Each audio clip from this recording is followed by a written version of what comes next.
This is the Lone Crater YouTube. We hope this video helps. You need the iCloud backup ready and your Google account active on Android.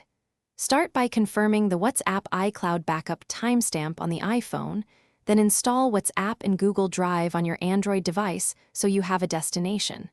Next, connect the iPhone to a computer and create an encrypted local backup via iTunes or use an extractor tool that reads iCloud archives. Once done, you'll export the WhatsApp backup files to the computer to begin the migration. Now extract the WhatsApp database from the iCloud archive or the encrypted iTunes backup.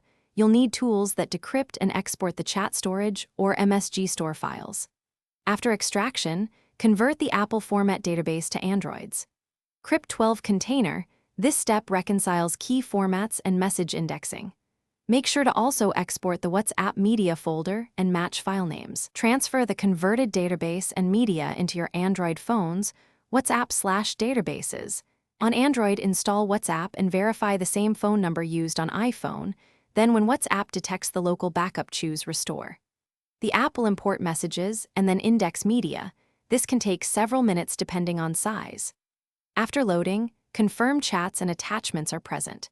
If something goes wrong, stop and check 3 things: the converted database file name and folder paths, file permissions so WhatsApp can read them, and that the crypt key matches the database version. Correcting any mismatch usually fixes restores.